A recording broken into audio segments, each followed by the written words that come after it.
how to build a $20,000 a month cleaning business. So in today's video, I'm going to take you through the step-by-step process to get to that 20K as quickly as possible. I think 20K is a great goal for those of you just starting out, because at this stage and this scale of your business, that's when the really interesting things start to happen. At this level, you're going to be generating enough profit to really reinvest and grow your business. You're going to be able to generate enough profit to potentially get office managers and virtual assistants to help you with the day-to-day running. So let's jump straight into it and figure out how do we get to that 20K as quickly as possible. So first thing is to really figure out which part of the cleaning industry that we want to focus on. There are lots and lots of cleaning niches out there. We have residential cleaning, we have office cleaning, but within each of those two categories, there are lots of different sub-niches as well. So within residential, we could focus on people who are doing a post-construction clean, or people who are doing a move-in, move-out clean, or we could be going after people who are looking for a regular cleaning service, a bi-weekly or a weekly service. Similarly, in the office cleaning space or the commercial cleaning space, there's lots of different commercial properties out there. You've got offices, you've got car dealerships, you've got bars, restaurants. But for me, I think that the best and easiest way to get to that 20K level as quickly as possible is by focusing on the residential cleaning niche. And within residential, we want to be going after those people who are looking for a recurring service. So those people looking for weekly service or bi-weekly service, people who are in your schedule on a regular basis. What you'll find is by focusing on these types of people, you will start to fill out your calendar very, very quickly. And when you start future months, you can start off with the revenue and the clients you had in the previous month and just add some additional ones. Whereas the one-off cleaning niches, like the post-construction, like the move in, move out, you basically have to start from zero in each month. So I think the residential recurring niche is the best one to go after, when you're looking to build that 20K a month cleaning business as quickly as possible. There are some other advantages as well with this niche. You don't need to spend a huge amount of money at the beginning on equipment. Particularly when we compare this with, say, the commercial cleaning space. Maybe you would need specialist floor cleaning equipment, or lots of high volume of cleaning products, high quality industrial grade vacuuming equipment. Whereas in the residential space, what we find is that most property owners will already have a good quality vacuum, a mop and bucket at the premises, and all we need to do is really provide the cleaning products. So we need to spend a bit of money to purchase those products up front, but there's no huge upfront cost in terms of buying lots and lots of equipment. And in my cleaning business today, we only work with residential clients that have the vacuum, mop and bucket already at the premises. So we don't need to worry about purchasing all those equipment. We don't need to worry about the upkeep of that. We don't need to worry about transporting it from one client to another.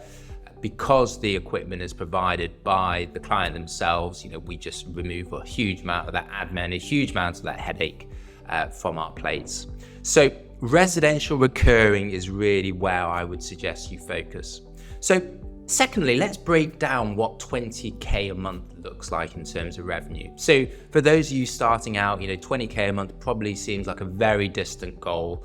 And the reality is that once you break down the numbers further, it's not such a huge audacious goal. So let's say we're going after residential recurring clients.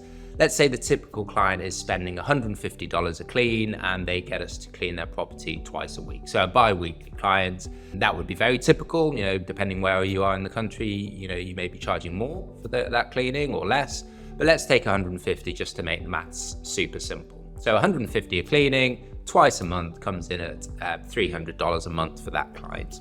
So if we take $20,000 a month and divide it by 300, basically this means that we need to get around 70 recurring clients to get to that $20,000 a month. So when we break it down in this way, 70 clients is still a large number of clients, particularly for those of you that are just starting out. But really, 70 clients is not a huge audacious goal. We can if we are picking up for example, one new client a day, generally in my cleaning business, about 50% of new clients that we take on will be recurring. So if we take on one new recurring client a day, it means that for every 2 days, we'll pick up a recurring client. So, once we start breaking it down in this way, we can take 70 recurring clients, and let's say we're getting 3 clients a week, then, that's 20 weeks, which is about 5-6 months. So, we may not hit those numbers straight out the gate, for those of you that are particularly who are starting out and learning the ropes. But, we can get to that 70 client number, pretty quickly, certainly within a year. And at that stage, you'll have a $20,000 a month cleaning business. And most importantly, it'll all be recurring revenue. This is fantastic because it helps you to more easily schedule your cleanings. Your cleaners know what the clients they have in the schedule every week. You will know, you'll have that comfort that you don't need to go from zero. You have already revenue banked because of these recurring clients, and it's far easier for you to sort of build and budget your business going forward. So residential cleaning clients, we need about 70 bi-weekly clients to get to that 20K a month target. So once we know what client types that we're going after and how many we need to go for, that's when we want to start thinking about marketing. Often I find people jump into marketing far too quickly. They'll ask me, which is the best marketing channel? Where do I spend my money? What's the best ROI? And, many people will skip where they are focusing. They're going after all types of different cleaning clients. That is not the way to do it. We want to narrow down, and that's this specific cleaning client niche, and then we can go after those clients with our marketing efforts. So the third point to make is really, where do we start to get those clients in the first place? So, if you have a little bit of budget to invest, this is where we want to invest in 2 platforms, bark.com and thumbtack.com. I talk about both widely on my channel, but the reason why I think that these are a great place to start with your cleaning business, particularly at the beginning, particularly to get out the gates, is because both of these websites, they basically operate a pay-per-lead model. So it means that, you'll get potential clients going to bark.com and saying, I live in this particular zip code, I'm looking for a bi-weekly service, this is the square footage of my property. And what you can do as an advertiser on those platforms is you can buy that lead.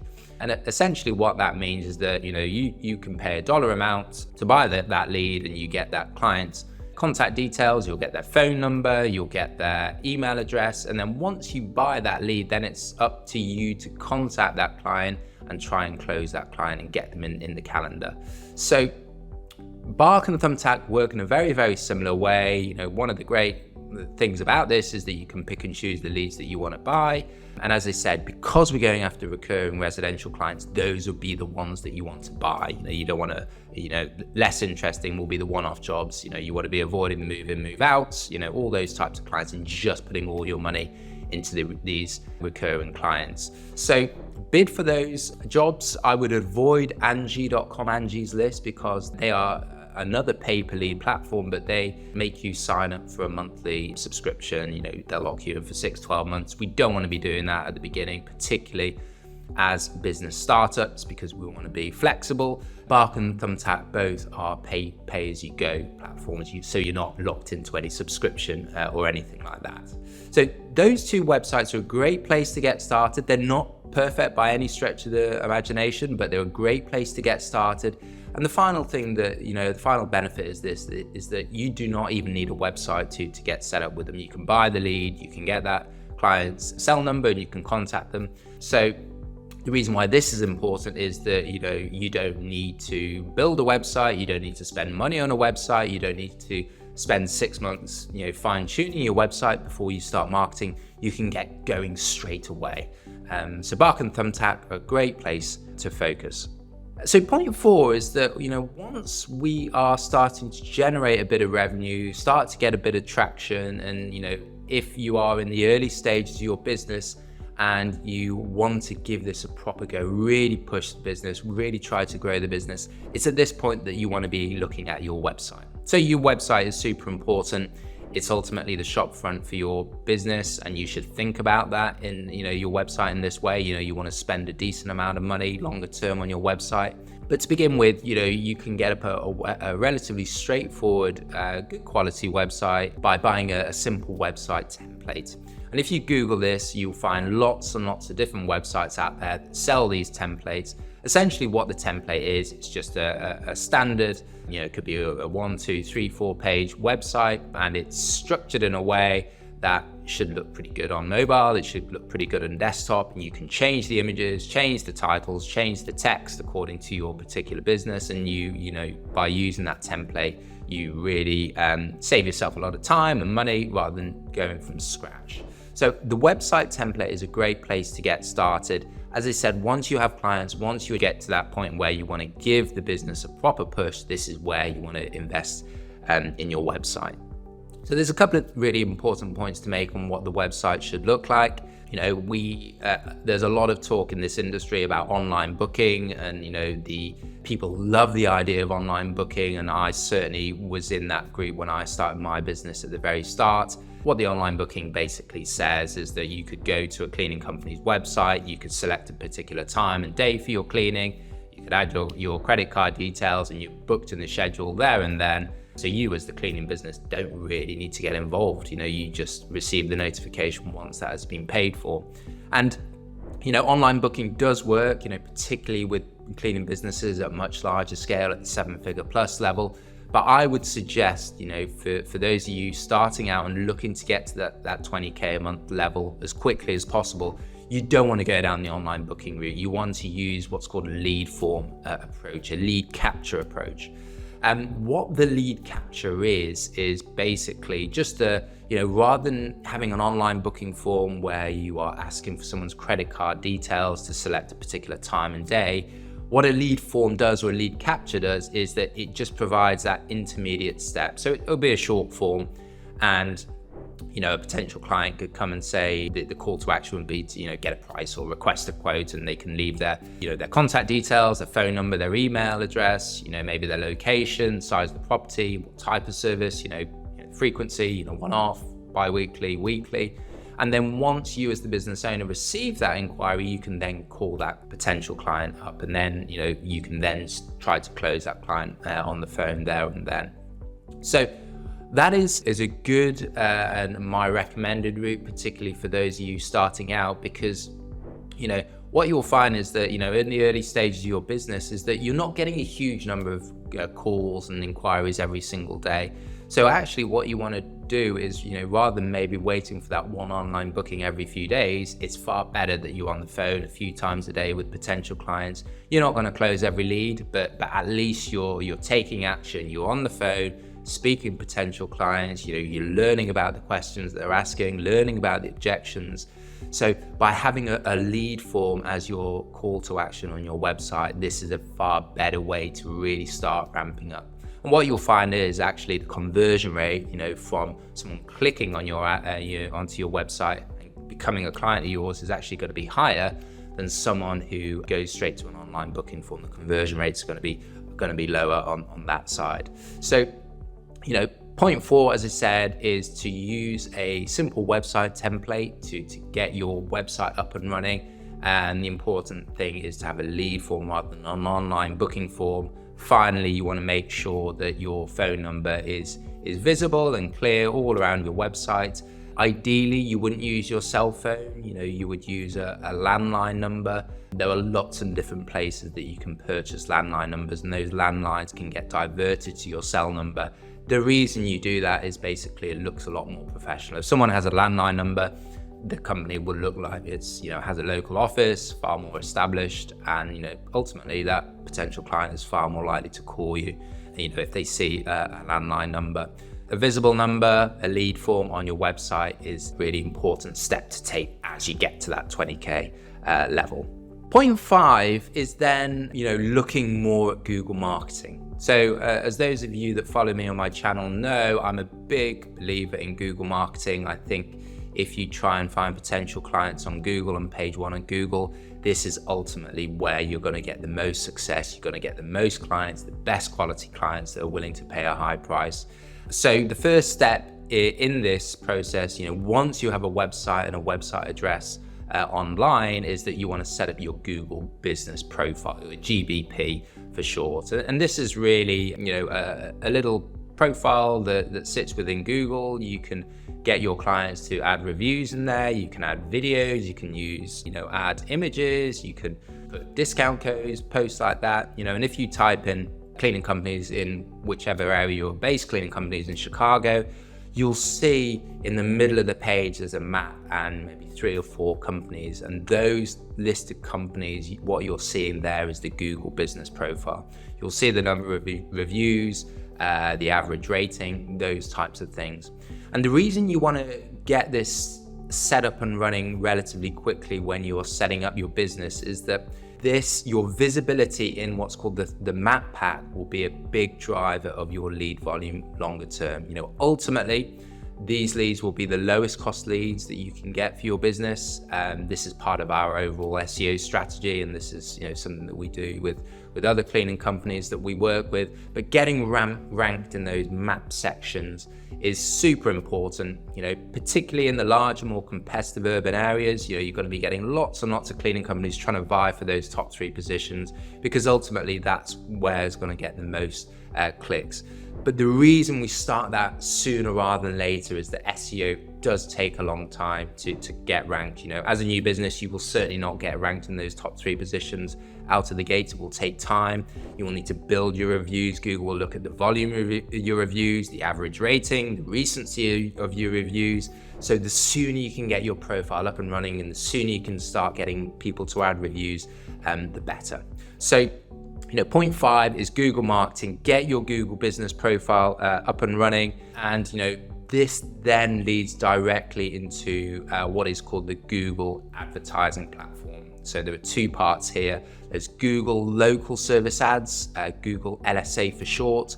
This is Google's pay-per-lead platform. Again, the way it works is that you can tell Google which locations you want to target, which days of the week and times of the day you're available to receive leads, and then Google will send you either phone calls or people sending messages asking for some further information. They will charge you, again, a dollar amount for each lead that you get sent over. The reason you set up Google LSA at this stage is that Google requires a website address from you. It also requires a Google business profile as well. So you need to get that in place before you apply to the Google LSA platform. And then the next stage to look at on the Google advertising side is the core Google Ads platform. I talk about it widely on my channel. I've got lots and lots of case studies about companies doing well with Google Ads. So Google Ads can be really, really effective. It's a far more complex platform than Google LSA. We're deciding which specific keywords to go after. We're telling Google, how much we want to bid for these keywords. We're putting together different ad copy in front of those people. So there's lots and lots of moving parts here. It's very easy really to waste money if you do not know what you're doing. But if you have your Google LSA up and running and you've got Bark and Thumbtack and you're looking for more leads, and I would say you need a minimum of $1,000 a month really to give Google Ads a proper go. If you're at that stage and you're looking for more lead volume, then yes, look at Google Ads. As I said, there was lots and lots of videos on my channel about Google Ads and how we set things up, so it's worth looking there as well. These 5 steps are really the key step-by-step process you need to go through to get to that 20K a month as quickly as possible, hit those 70 recurring clients as quickly as possible. In this next video, what I'm going to take you through is really, when you are growing your business, if you are interested in how you run this type of business remotely. What I mean is by not having a local office, by you as a cleaning business owner being able to log in wherever in the world you are. Maybe you're on vacation, you can still log in and run your business. Maybe you're using overseas virtual assistants to help run the day-to-day running of your business. If you're interested in how you run this type of cleaning business completely remotely, then watch this next video and I take you through how to set up and grow a remote cleaning business. So I hope you found today's video helpful, and I'll see you on the next one.